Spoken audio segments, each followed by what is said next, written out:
It's the early 50s. General Motors was experimenting with aluminum engines. Aluminum Company of America, or Alcoa for short, was encouraging automotive manufacturers to use aluminum in their engines. You have to remember, most engines back in the day used cast iron. There's advantages and disadvantages for both. Cast iron has many different formulas as well as aluminum. The two biggest positives for aluminum was it was lighter and it had better heat transferability properties. The very first 215 cubic inch displacement, which was supercharged aluminum block V8, was first used in 1951 with the LeSabre concept car designed by Harley Earl and was his personal car for years after it took its run on the concept circuit. It was the concept successor to the Buick Y-Job, which also was designed by Harley Earl. Also, a 215 aluminum block V8 was used in the 1953 Buick Roadmaster concept car. Work on the production version began in 1956 with a target displacement around 180 cubic inch displacement or 2.9 liters. But for one reason or another, Buick decided to stick with the 215 cubic inch displacement instead of the 180, designed by Joe Turley, which was the same guy that designed the Buick Nailhead engine. General Motors would use the aluminum 215 for a very short window in time, first appearing in 1961 and would be gone by 1964 model year. There were two versions of the aluminum 215. A Buick version and an Oldsmobile version. We're going to start with the Buick version, which looks very similar to a Nailhead engine. Side-by-side comparison. Which one is the 215?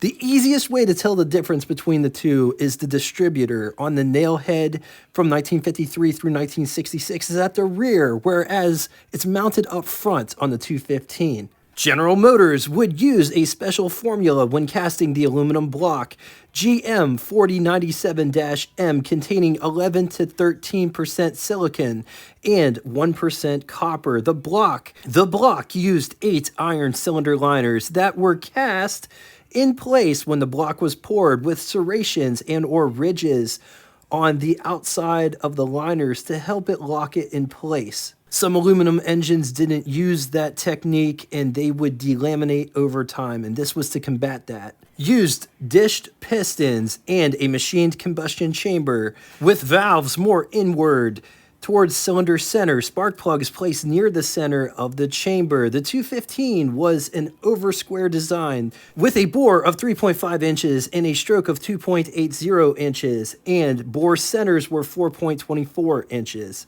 The heads were also aluminum with cast iron inserts for the valve seats and guides. Intake manifold and timing cover were also aluminum.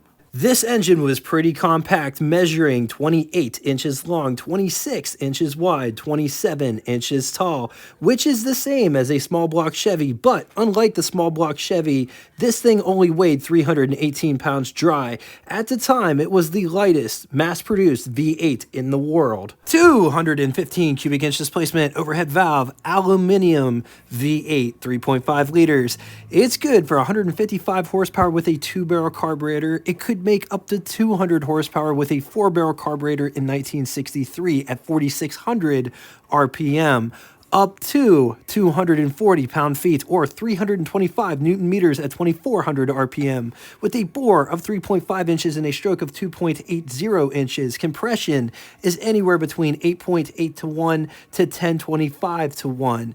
The engine weighs 318 pounds. Years 1961 through 1963. It can be found in the Buick Special. The Buick version was also used in Pontiac for the Tempest line as well as Le Mans line from 1961 through 1963. The Oldsmobile design used the same block that Buick did, but the heads and rocker covers were different, made to look like the bigger Oldsmobile Rocket V8, and was produced on a different line. The Oldsmobile engine also used a different combustion chamber, a large wedge-type combustion chamber with flat-top pistons. Another change was the Buick heads used 5 bolts, whereas the Oldsmobile heads used 6 bolts. To mitigate warpage on high-compression versions, the Oldsmobile heads will fit on Buick block, but the Buick heads will not work on the Oldsmobile version. The Oldsmobile version also has a different style air cleaner that kind of sort of looks like Johnny Appleseed's hat, aka saucepan. Amazing that design never caught on. The Oldsmobile version also weighed more at 350 pounds. Oldsmobile would offer two versions of the 215, the Rocket, which was the base, and they would also offer a turbo rocket V8, starting with the Rocket, 215 cubic inch displacement.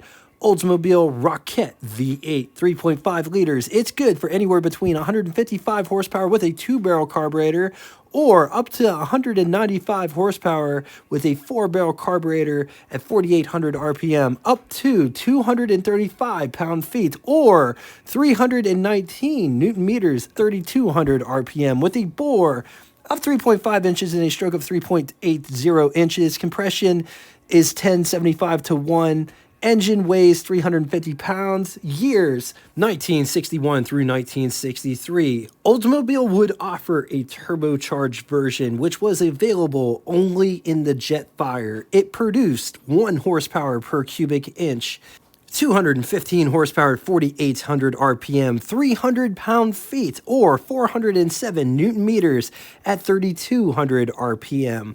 The turbo model used water injection system that sprayed small amounts of distilled water, methanol alcohol, which Oldsmobile called turbo fluid, into the combustion chamber to cool intake charge. If the fluid container was depleted, a complex double float valve assembly would close, limiting the amount of boost. The 215 would prove to be expensive to produce. Also, this engine had a high scrap ratio due to the hidden block casting issues. Other issues were oil leaks and incompatible antifreeze mixtures that would clog radiators, which caused Chevy to pull the plug on this experiment. But that isn't the end of the story. Rover, a British company, needed a V8 to replace its aging 6, would buy the rights and tooling. They would eventually increase displacement to 5 liters. Buick would lob off 2 of the cylinders to make a V6 engine. But honestly, those are 2 engines for another day.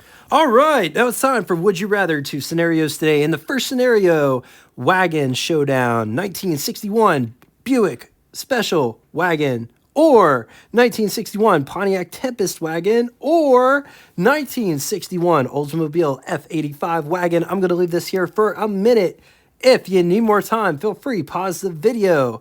On to the second scenario, both turbocharged cars built by General Motors. 1962 Corvair Monza Spider, or 1962 Oldsmobile Jetfire. I'm going to leave this here for a minute. If you need more time, feel free, pause the video. Now it's time for Name That Tune. First person to get both the name of the band and the song title correctly in the comment section will have their comment pinned to the top of it. Thank you all so much for coming out and watching this. If you'd like to get in touch with me, shoot me a comment in the comment section below, or check out our Facebook group that correlates with this YouTube channel. If you don't have Facebook and would still like to reach me, send me an email. All of it will be linked in the description. If not in the description, it's definitely on the homepage. No episode tomorrow. I just got back from Classic Auto Mall at like 5 o'clock this morning. I'm going to let you guys vote on the next episode because there's lots of epic content coming. The poll will remain in effect until 5 p.m. Eastern Standard Time tomorrow. I appreciate everything that you guys bring in the comment section. I really love the stories. I love the memories that you guys share. Until next time, toodaloo! Doop, doop, doop, doogaverl, doop, doop, doogaverl, doogaverl, doogaverl.